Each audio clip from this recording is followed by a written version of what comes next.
Assalamualaikum warahmatullahi wabarakatuh. Pengurusi majlis, rakan-rakan pimpinan, hadirin hadirat yang dimuliakan. Alhamdulillah, bersyukur. Saya nak ucap terima kasih pada sahabat saya Datuk Zamri jemput saya untuk ambil bahagian malam ini. Parti Keadilan dia tugaskan beberapa pimpinan untuk persiapan pilihan raya di 6 negeri. Saya pula Keadilan Pusat amanahkan untuk berkampung di Kedah saja. Jadi saya akan sampai ke seberapa banyak kawasan pilihan raya dengan cita-cita bersama dengan Barisan Nasional kita akan dapat insya-Allah menumbuhkan kerajaan di negeri Kedah ni insya-Allah. Hadirin yang dimuliakan, buat parti politik ni memang untuk masuk pilihan raya. Masuk pilihan raya dengan tujuan untuk menang, dan dengan kemenangan itu kita memegang kuasa politik. Dengan kuasa politik itu, bila kita kuasai negeri, kita buat dasar-dasar yang bagi kebaikan kepada rakyat.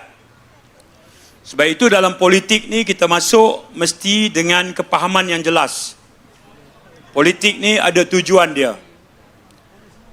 Buat pemimpin, politik ni maknanya pegang amanah. Lawan kepada amanah ialah khianat. Pegang amanah dengan kesedaran bahawa di hari akhirat nanti ada perkiraan dosa pahala. Banyak perkara yang akan dipersoalkan. Ingatan ini buat diri saya dan sekalian rakan-rakan yang sekarang berada pada kedudukan yang bergelar pimpinan. Tujuan politik yang kedua ialah ajak orang buat baik dan bagi tahu dengan orang elak daripada buat kejahatan. Istilahnya amar ma'ruf nahi mungkar. Tujuan politik ini juga adalah untuk melaksanakan keadilan di kalangan rakyat. Jadi saya mulakan bahawa pilihan raya ni satu proses di mana kita nak bawa parti kita serah kepada rakyat untuk buat pilihan. Dengan kita yang memimpin parti politik ini jelas bahawa ianya bukan persoalan untuk kuasa semata-mata, tapi ianya persoalan amanah dan pertanggungjawaban. Persoalan menegakkan keadilan, persoalan menyeru ma'ruf dan mencegah mungkar, dan persoalan menjaga amanah. Itu adalah mesej yang pertama. Buat kita orang Islam, kena ada akhlak politik. Dan panduan kita Al-Quran. Panduan kita kepada pribadi Rasulullah SAW. Kita boleh berbeza parti, tapi kalau sumber kita yang sama, Al-Quran dan juga Sunnah, tentulah asas itu asas yang kita semua sedia maklum. Misalnya, politik membolehkan kita berbeza pendapat. Namun adab dalam beza pendapat itu tak boleh sampai kita mencaci, jauh sekali memaki hamun atau memberi gelar. Yang ini asas yang sangat penting. Yang kedua, tak boleh pula akhlak politik itu ditonjolkan dengan sampai kepada tahap mempertikai keimanan saudara seagama kita. Tak boleh. Baru ni di Stadium Darul Aman berlangsung himpunan yang ramai. Kemudian ada seorang ilmuwan yang sangat dihormati di Kedah. Dalam doanya itu minta supaya rakyat Kedah selamatkan negeri Kedah ni daripada musuh-musuh Allah. Yang ini masalah. Dan didoakan pula kehancuran kepada musuh Allah. Hadirin yang dihormati sekalian, ini yang saya maksudkan. Dalam sirah Nabi SAW, tak pernah Nabi mendoakan kehancuran sesama umat. Tak pernah. Nabi tak pernah berdoa untuk Allah Ta'ala hancurkan umatnya. Tak pernah. Dalil. Ketika Nabi berdakwah di satu tempat namanya Taif, Nabi dibaling dengan batu, dengan kayu, dimaki hamun, dilakukan dengan kasar sekali, sehingga luka dan berdarah. Dalam peristiwa itu diceritakan bagaimana malaikat beritahu dengan Nabi. Malaikat minta Nabi berdoa. Apakah Nabi mau dihempapkan bukit ke atas penduduk Taif supaya binasa semua? Apa jawab Nabi? Nabi kata, jangan. Sesungguhnya mereka umatku dan mereka belum mengetahui. Itu dia akhlak Nabi. Hari ini, kalau ada di kalangan ilmuwan sekalipun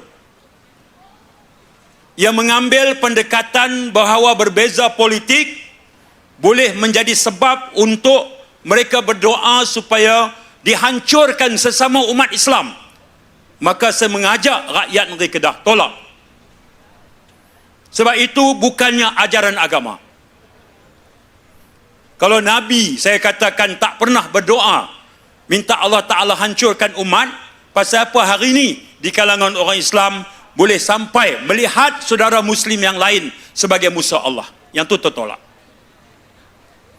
Yang kedua, kita minta dijauhkan, seolah-olah kita merasakan bahawa hanya keimanan kita saja yang sempurna dan iman saudara agama kita yang lain, saudara seagama yang lain tu iman yang cacat dan rosak. Maka kita keluarkan kalimah, ini kelompok yang tidak beriman, ini kelompok yang tidak berakidah. Saudara, kalau kita baca kisah-kisah para ilmuwan hebat, kita akan jumpa nama seperti Ahnaf bin Qais. Kita akan jumpa nama seperti Hasan Al-Basri. Mereka ini bila baca Quran dan mereka terhenti pada ayat innamal mu'minuna alladhina iza zukirallahu wajilat qulubuhum, sehingga habis ayat. Maksudnya, tanda-tanda orang beriman itu ialah bila dibaca disebut nama Allah, gementar hatinya. Bila dibaca ayat Allah, bertambah keimanannya. Kata Ahnaf bin Qais, kata Hasan Al-Basri, kalau inilah tanda-tanda orang beriman, apa kata mereka? Sesungguhnya kami belum beriman lagi. Mereka rasa iman mereka tak sempurna. Hari ini kita boleh tengok sebahagian daripada pimpinan dalam parti Islam berucap, dan dalam ucapan itu dengan mudah sekali mempertikaikan dan mengkelaskan tahap keimanan rakan-rakan yang lain yang bukan daripada kelompok parti mereka. Ini saya katakan bahawa bukan yang Islam ajak. Saudara yang saya muliakan, kerana itulah dalam ucapan baru-baru ini di pelancaran jentera Unity Government di Guak Cempedak, saya bawa satu kisah bagaimana Nabi Musa dan Nabi Harun, Allah Ta'ala perintahkan supaya berhujah, berdebat dengan Fir'aun. Allah Ta'ala kata, izhaba ila Fir'aun innahu tagha. Wahai Musa dan Harun, pergilah kamu berhujah dengan Fir'aun, sesungguhnya Fir'aun telah melampaui batas. Tapi Allah Ta'ala sebut juga, hang pi jumpa Fir'aun itu, hang mestilah bercakap dengan lembah lembut dan berlaku baik. Istilahnya qailan layyinan. Ini Allah Ta'ala cerita dalam Al-Quran. Hari ini kita tengok, dapat saja mikrofon ini, boleh persendakan orang, maki hamun, tak cukup inci, disebut,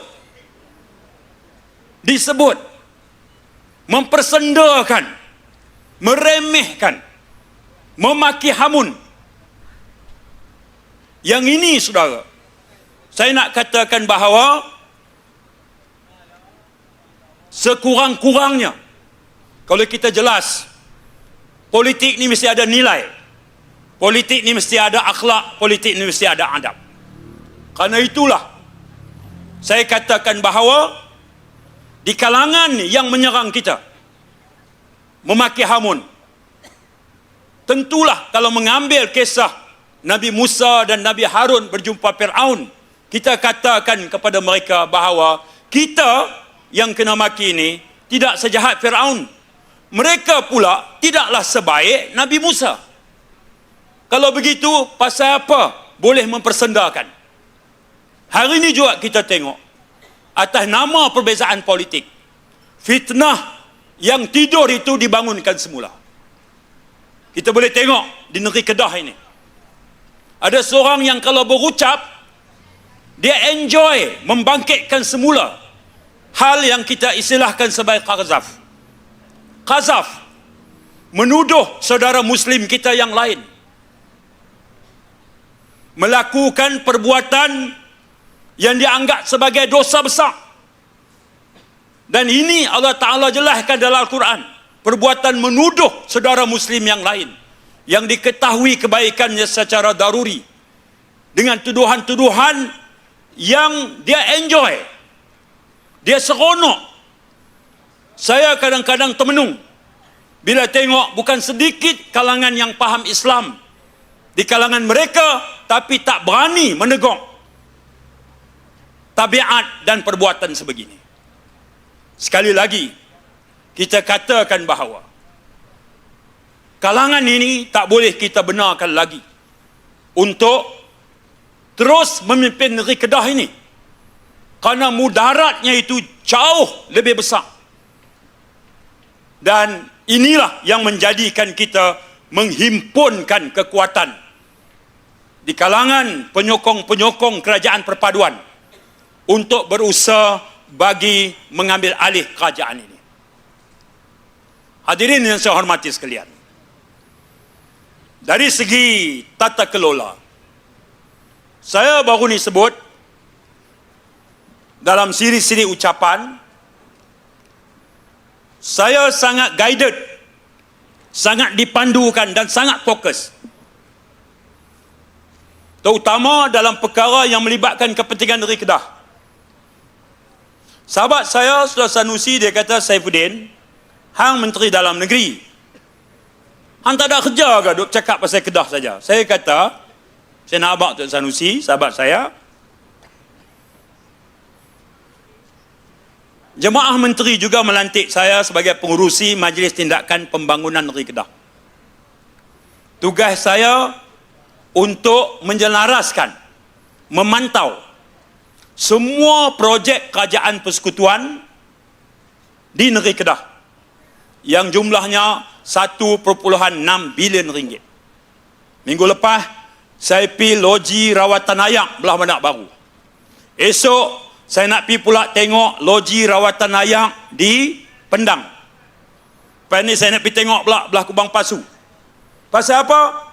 Pasal ini semua projek kerajaan persekutuan. Tugas saya kena pastikan projek ini berjalan dengan elok. Pasal apa? Pasal Kedah kita ada masalah air. Betul atau tidak? Belah Sungai Petani, belah Bukit Selambau, belah Sidam. Saya minta pegawai SADA bagi taklimat kepada saya minggu lepas. Mereka bagi tahu, memang masalah ini akan berterusan, melainkan loji rawatan ayak yang sedang dibina ini di 5 atau 6 tempat ini siap ikut jadual. Jemaah Menteri Kabinet kata, kamu Saifuddin, kamu orang Kedah, kamu pegang jawatan ini, tugas kamu memantau. Maka saya turun, kerana itu tugas yang diberi amanah. Saya dengar komen Datuk Sanusi, dia kata tak buat kerja lain kah? Saya buat kerja. Soal immigration, jabatan pendaftaran, rela, polis, semua kita jaga elok. Tapi bila polis buat kerja, Sanusi marah pula. Polis buat kerja, Sanusi marah juga. Nah, dia kata dia berhubung dengan pegawai polis daripada pukul 10 malam sampai pukul 2 pagi. Apa perhubungan itu? Polis kata boleh tak mai balai polis. Sanusi pun kata saya tak mau pi. Kalau hampa nak tangkap saya tak mau pi. Dia lagu tu. Mana boleh lagu tu?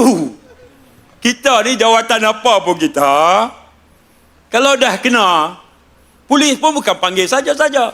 Di Malaysia ni ada 30 juta rakyat. Pasal apa pada hari itu polis cari Sanusi saja? Mesti ada sebab.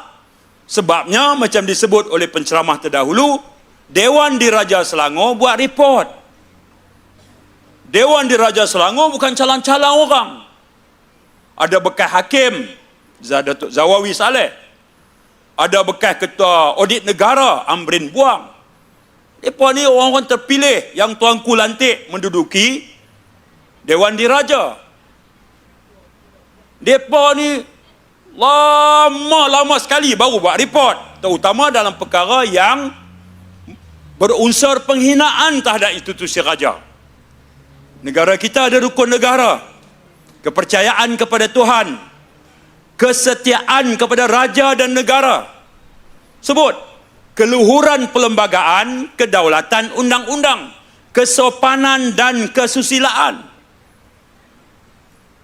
Kesopanan dan kesusilaan maknanya tak boleh maki orang, tak boleh biadab, tak boleh fitnah, tak boleh cerca. Itu makna kesopanan dan kesusilaan. Kesetiaan kepada raja dan negara. Saya nak beritahu Datuk Sanusi, dia adalah tentera laut kehormat, Navy. Nah, dia kehormatnya lah. Saya tengok pasal makan dengan dia di Langkawi baru ni 5, saya pakai kot macam biasa, dia pakai baju putih, baju uniform Navy. Saya nak beritahu dengan Datuk Sanusi, Sultan Selangor tu, dia Sultan ni, kalau Sultan Kedah, dia tentera, angkatan tentera darat. Kalau Pahang, tentera udara. Nah, dia panggil macam apa? Bukan kena komat, macam komander ni lah. Nah, Sultan-Sultan ni dia pegang satu. Manakala Sultan Selangor ni memang dia Navy punya. Sultan Selangor tu. Jadi Datuk Sanusi dia kehormatnya, bukan dia bukan tentera laut, tapi dia dapat kehormat punya. Sultan Selangor tu adalah ketua dia. Tiba-tiba hang pi hina kawan tu. Jadi saya ingat mungkin sampai masa ya, angkatan tentera kita, majlis angkatan tentera ni, majlis angkatan tentera semak balik ni. Hak kehormat untuk Sanusi mangkali sampai masa tarik balik lah, cabut kot. Pasal tak hormat dengan Sultan Selangor. Barangkali kena sure begitu dah nampak gaya. Nak? Pasal apa? Sekurang-kurangnya ada 3 perkara hak dia langgar. Yang pertama, saya sebut besok lusa Sanusi boleh balas. Ni bila saya sebut, dia berlindung di sebalik pegawai kerajaan. Dia suruh pengarah tanah galian jawab kita. Jadi dia steady ya. Tak boleh lah. Kamu orang politik, saya orang politik. Saya kemuka hujah, kamu jawab hujah. Jangan kita bagi hujah, dia maki. Itu tak betul. 3 perkara. Yang pertama, Sultan Selangor masa perkenankan pembubaran Dewan Negeri Selangor, Tuanku Sultan dah buat kenyataan dah. Orang politik jangan heret institusi raja dalam kempen dan dalam politik. Tuanku Sultan Selangor sebut dah. Yang kedua, ungkapan yang dia buat itu seolah-olah membandingkan Sultan dua negeri. Ya. Sultan di Kedah melantik dia. Kemudian ayat berikutnya, kalau sultan itu baik, takkan lantik orang macam Amir, hak inci tak apa cukup. Nah, apa innuendo saya? Mesejnya apa? Siapa yang lantik Amir? Sultan Selangor. Tang tu yang dia kena getahnya. Kena getah tang tu. Benda tu bukan gaduh tafsir jauh dah. Itu yang kedua. Nah, yang ketiga ialah minta maaf, minta ampun. Tapi cakap, saya hantar surat warkah kepada tuanku, saya dah minta ampun dah, minta maaf. Tapi saya beritahu bahawa kalimah saya tu telah dipusing, diputang oleh musuh politik saya. Ya lagu tu. Minta maaf tuanku, tapi sebenarnya kenyataan patik tu orang lain putang. Dewan di Raja Selangor ni bukan calang-calang. Ada hakim dalam tu, bekas hakim. Takkanlah tak reti nak baca. Maknanya minta ampun, minta maaf dengan tuanku. Kemarin kena di mahkamah, yang Arif saya tak mengaku salah. Hak mana satu? Hang hantar surat kat tuanku, minta maaf. Hang cakap dalam mahkamah, tidak mengaku salah. Hak mana satu hang ni? Celaru dan nampak gaya. Sebab itu, saya kata, yang pertama, Navy, kehormat dia tu, saya ingat Angkatan Tentera kena semak balik.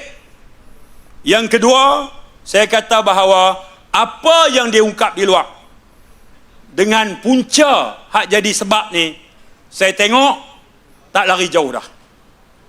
Ya, baik. Itu soal dia. Mengumumkan saudara Rafizi. Kita bagi tepukan saudara Rafizi. Dia baru sampai dari Gurun, Kedah. Okay. Sementara dia tarik nafas, saya sebelum passing baton ni kepada Rafizi, saya nak habis sikit lagi. Saya beritahu Rafizi, atas ni hangat, Raf. Dia pula pakai baju hitam, penyerap haba yang baik. Hujan lagi kat luar? Sikit-sikit. Baik. Itu pasal kes. Yang kedua, ada sebab kita nak ajak rakyat Kedah tukar kerajaan ni. Isu tata kelola. Nah, saya baru 2-3 seri pendedahan.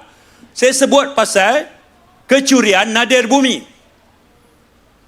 Nah, bila saya dedah tentang kompaun yang telah dikenakan oleh pengarah tanah dan galian kepada MBI, Menteri Besar Incorporated. Siapa pun dengar ucapan saya di Guak faham maksud saya. Ya, kompaun yang dikenakan kepada Menteri Besar Incorporated. Baik.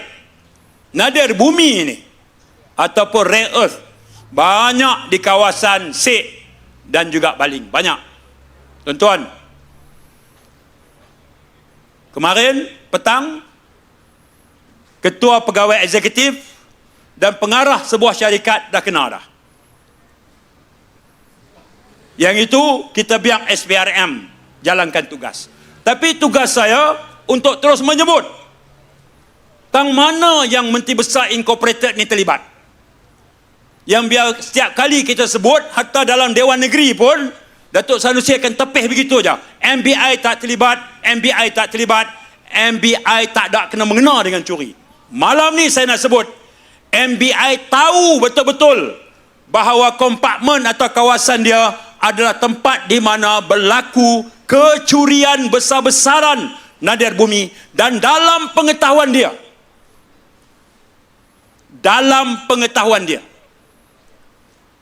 tuan-tuan, sekurang-kurangnya sudah ada 2 fasa tangkapan. Yang pertama, lebih 50 orang. Ini awal tahun ini. Siapa tangkap? Jabatan Hutan. Siapa tangkap? Jabatan Mineral dan Galian. Siapa tangkap? Jabatan Immigration Malaysia. Tangkap. Tangkapan berlaku dan kemudiannya disiasat. Hak tu saya tak mau syarah lebih. Saya masih lagi mengumpul bukti-bukti. Tetapi yang ditangkap itu bukannya dikenakan tuduhan mencuri. Mereka dikenakan tuduhan kompaun menceroboh kawasan hutan simpan. Jadi kompaun 5,000 ya. Ada orang tolong bayar pula. Masa kena tangkap pun ada orang tolong bail out juga. Jadi ringan. Tak sangat. Tuan-tuan rakyat Kedah, tahukah kita bahawa Datuk Sanusi adalah orang yang menulis surat kepada Menteri Dalam Negeri Datuk Hamzah, menteri sebelum saya. Dia minta supaya dibawa masuk 10 jurutera dari negara China. Dan 21 pekerja, tulisan dia, surat dia, dia kata 21 pekerja mahir. Tapi surat Ketua Eksekutif MBI, Haji Sobri, kata 21 ni pekerja am. Hak mana satu tak tahu. Pasal apa dia tulis surat ke Hamzah? Dia minta mereka ni diberi pas masuk, pas pekerja. Baik, bila saya tengok, ada dua nama yang sangat meragukan. Yang pertama, namanya Su Loifat dari negara China. Dia jadi pengurusi, dia juga jadi perunding. Dia panggil konsultan kepada projek ini. Projek apa? Projek curi nadir bumi. Yang kedua, namanya Huang Ziyi. Saya berucap di Pulau Pinang 2-3 malam lepas. Saya minta Sanusi jelaskan kedudukan dua orang ni. Yang sekarang ini pas lawatan iktisas mereka, pas iktisas mereka itu, mereka adalah dua orang yang sekarang ini majikannya adalah MBI. Saya tanya dengan Datuk Sanusi, dia tiap-tiap hari petah jawab, petah menjawab. Hak ni dia senyap sampai hari ni. Tak ada langsung. Saya tengok monitor semua sosial media, dia tak jawab. Huang Ziyi, Su Loifat masuk sebagai staf profesional duduk di MBI, Menteri Besar Incorporated Kedah. Mereka ni kepakarannya apa? Berapa lama mereka hang ikat kontrak bekerja dengan MBI? Berapa hang bayar? Apa tugas mereka? Job spec mereka? Atau job description mereka? Tanggungjawab mereka apa? Sebab seorang daripadanya, iaitu Huang Ziyi, adalah orang yang ditangkap menceroboh hutan simpan. Hang ambil kerja, hang tulis surat pada Menteri Dalam Negeri supaya mereka ni diberi pas lawatan iktisas sebagai staf profesional untuk bantu usaha eksplorasi, cari gali, mengkaji, menyelidik kawasan-kawasan yang ada nadir bumi dalam milik MBI. Hang tulis surat, bila mereka dapat, hang letak di MBI, mereka kena tangkap. Saya nak tanya Sanusi, dua orang ni duduk di mana lah? Berapa hang bayar? Apa sebab 21 orang warga Cina ni hang minta bawa masuk hanya untuk menjadi pekerja am, seperti mana surat CEO MBI? Orang jeneri tak boleh buat ke kerja am? Orang belantik tak boleh buat ke pekerjaan am ni? Kerja am ni apa? Sodok tanah, cuci sampah, basuh alat-alat gali ni. Yang tu aja. Agama, bangsa, negara, takbir, pekerja am 21. Rakyat Cina yang hang tulis surat minta diberi pas pekerja. Baik, sebahagian daripada mereka yang hang minta masuk itu masuk atas permit untuk mendapat rawatan medical tourism. Mereka ni sakit ke? Masuk ke Malaysia melalui permit medical, permit untuk dapat rawatan. Saya nak tanya Sanusi, hospital mana yang bagi sokongan? Saya nak suruh dia dedahkan. Kalau saya dedah, habis suspend ya.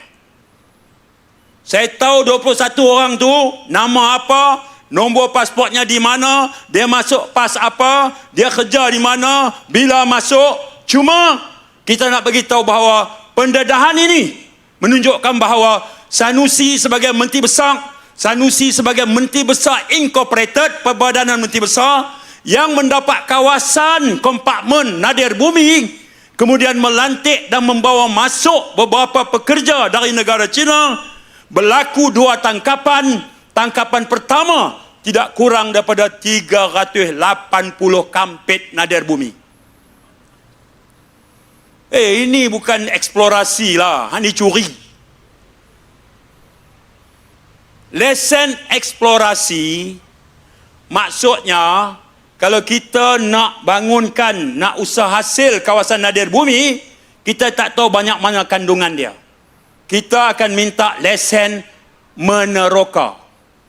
Kita akan minta ambil sampel dulu. Tebuk sana, tebuk kawasan ni, tebuk sini, hantar ke makmal. Makmal akan tengok kandungan biji tu banyak mana. Kita puas hati, baru kita masuk untuk minta lesen cari gali, lesen melombong dan sebagainya. Ini lesen meneroka apa sampai 380 kampit hampa balon ni.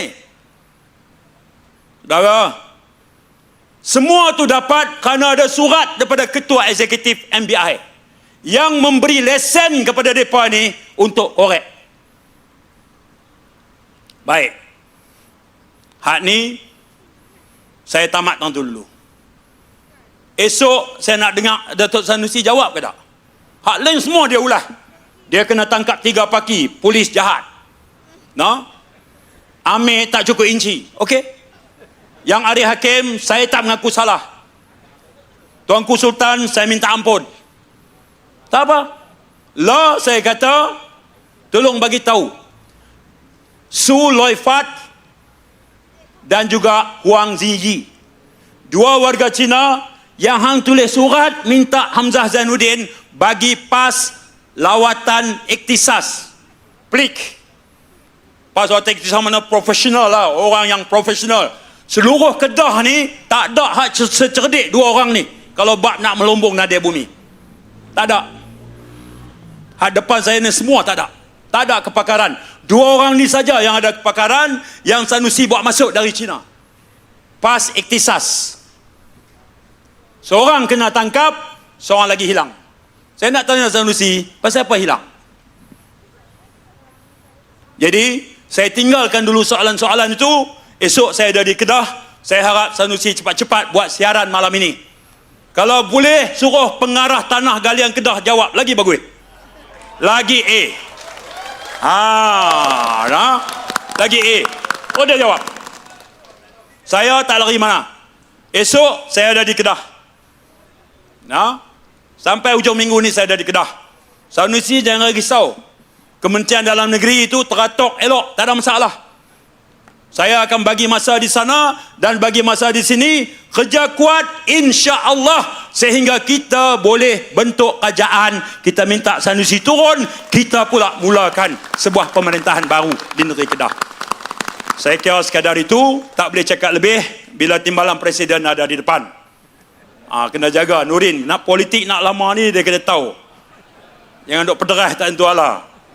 Oleh kerana saya dengan Rafizi saya sampai lewat petang menghadiri mesyuarat Biro Politik, menyusun strategi dan pelbagai perkara dengan Perdana Menteri, Presiden Parti. Rafizi tinggalkan majlis lebih awal. Saya 5 minit lepas itu aja saya pula pergi. Jadi tak banyak. Nah, Presiden pun kata senang mesyuarat kita lepas ni. Rafizi tak ada, Saifuddin pun tak ada. Senang kita buat keputusan dia kata. Dia pergi kot tu. Yang kata Presiden kita tu pun. Baik, jadi saya ucap terima kasih banyak. Tahniah kepada Zamri. Sambutan yang bagus. Momentum ni kena terus. Zamri, mana Zamri? Momentum ni kena terus. Saya puji, salute. Buka kaunter sukarelawan di belakang tu, salute. Ada nama, ada nombor telefon. Yang agak ramai saya tengok. Yang itu ambil, kemudian asingkan ikut daerah mengundi mana. Untuk kita manfaatkan mereka nanti. Ya. Saya rasa itu kaedah yang sangat bagus, sambil buat ceramah, sambil rekrut sukarelawan. Terima kasih banyak, suka menanti. Saya setuju penceramah awal tadi sebut antara kerusi yang wajib kita pertahankan. Menang suka menanti, tambah satu kerusi mencerahkan peluang kita untuk mengambil alih. Assalamualaikum warahmatullahi wabarakatuh.